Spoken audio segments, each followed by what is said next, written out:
Hello. Today I'm going to tell you a little bit about how I organize my kitchen and also what kind of tools I use. As you can see, I have a nice cutting board with a hole in it that I can place over the sink. So I can cut and the waste can immediately go into the sink. I usually put it into a container so that I can immediately put it in the trash. I have several bowls and strainers and this one is particularly handy because it fits over the sink to clean. I have a little contraption to put stuff over the sink. I have a nice, actually fairly nice setup. I make sure that soap is very close to where I am because, you know, a kitchen needs to be spotless. It is very easy to be, well, sloppy with it. And, you know, nobody wants to have norovirus, so, you know, washing your hands religiously is extremely important, and foodborne illness is something that I simply do not want to risk. A couple of glass measuring cups. This one is for half a liter and the other one is for a liter, Pyrex. This is one of the very few kitchen gadgets I have, a slicer. I very often use it for carrots and for julienning carrots and also slicing cucumbers for pickles that I make. I have a hand blender. I'm not a firm believer in kitchen tools, electric tools. Most of them are, messy and they take up a lot of space. And unless you're a big industrial bread maker, I don't see the need for it. But again, I have another nice, very fine strainer. Then I also have a rice washer. And that is actually really wonderful because it tilts and it has holes on one side, as you can see. And it's perfect for washing rice. You'll see me using that when I explain how to make rice. One really needs to have a couple of really good knives. I have a couple of high quality knives that I've acquired over the years. I keep them sharp with a sharpener. I have actually an electric sharpener that I use. I have one Chinese knife, which is extremely good for making very thin slices. It's extremely sharp. And I have one regular peeler. Then on the stove I have my kettle to boil water. And then I have, this is also very handy, comes from Spain, but you can buy them here too, to pour in oil. And this is the only kitchen tool that I really use.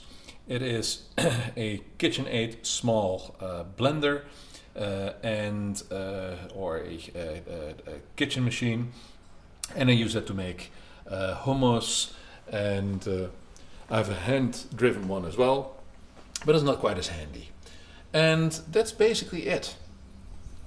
It's very important to have all your tools within hand reach. So for instance, my knives are in that block usually, and I have the wooden spoons over here. I have my spices over the kitchen stove. And it doesn't really get hot, so I have everything sort of organized. And then I have any other kind of tool I might need over here, neatly organized. And there's the citrus press, a garlic press, which I hardly ever use. Here's one of those gadgets that somebody once gave me supposedly you can, with one fell swoop, make garlic into very, very small little pieces. It takes about 3 times as long to clean it as the time that it saves you, so it's not a time saver at all. I do have a neat little thing here. This is for rice, so I put rice in here and then press it, and that way I can put on a plate a nice little rice thimble. Or you can also use it for vegetables, or you can use it for all kinds of other things. There's a couple of other knives and things that I have acquired over the years. Most of the stuff here is not for regular use, so every now and then I grab into this drawer. And, maybe this is time for this thing to go out, because, you know, right now it's obstructing the drawer from closing. There we go. I use a fair amount of spices. I have one of the drawers that's, drawers are made, especially in kitchens, are made by men. Men generally still don't cook enough, unless they're professional cooks and then they have their complete kitchen rebuilt. But this is one of those kitchens that looks very, very nice, and then you realize that all the drawers are too narrow and not the right size and things like that. So I have given all these drawers a different purpose. So here's some dry stuff, some stock, and then here the spices that I use. And last but not least, I have a nice stove. I'm very lucky. But more important than the stove, because any stove will actually do, most of the time I don't need all the power that this thing gives me. Most important is to have lots of drapes around you, so you can easily dry your hands. Drying your hands is important. Washing your hands frequently while you're cooking too. So when you have been cutting chicken, for instance, or fish, or those kinds of things, immediately wash everything and wash your hands. And the 20-second rule here was long before Corona became a thing, already well known. So I also have a drape that I use for pots and pans, and then I have one for glass. I have another one, and then here, this is a very handy contraption that I have next to my kitchen, where I have a lot of stock hanging. I stock everything in glass containers with rubber rings so that insects can get in, because I have an enormous amount of dried stock. I use dried beans, dried chickpeas, etc., lots of flour and those kinds of things.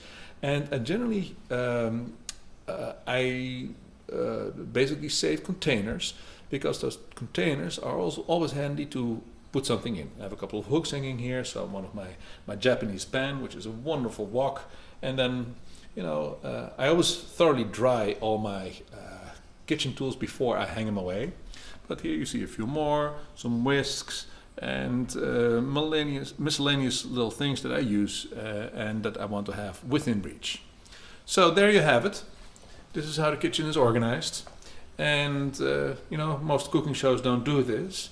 Every kitchen is of course different, but simplicity is actually the most important part. The essential things is that you have a good cutting board, wood, not plastic, because as you probably know by now, bacteria and viruses actually survive on plastic way longer than on wood. And wood you can clean, it can dry, it can air dry. Keep it dry, by the way, because otherwise the wood starts rotting. And this little cutting board is of bamboo, and I've used it for the last 20 years. So it lasts. And this cutting board here is 15 years old, also lasts. Every now and then it gets a little bit of olive oil that I rub it with, so that it doesn't completely dry out. But other than that, that's all. Okay, well, I hope you enjoyed that video. And last thing, the sink. The sink, yeah, I clean a lot of things in it. Every time before I start cooking, I clean the sink thoroughly with water and soap. You don't need to use anything antibacterial because that only creates resistant bacteria. Just water and good soap, good cleaning soap. I use Mrs. Meyer's, which I find has a very pleasant smell as well. So yeah. Clean the sink, and then after you're done cooking, clean the sink again. That way, you keep the bugsies out your food, out of your life, and that's it. See you for the next recipe.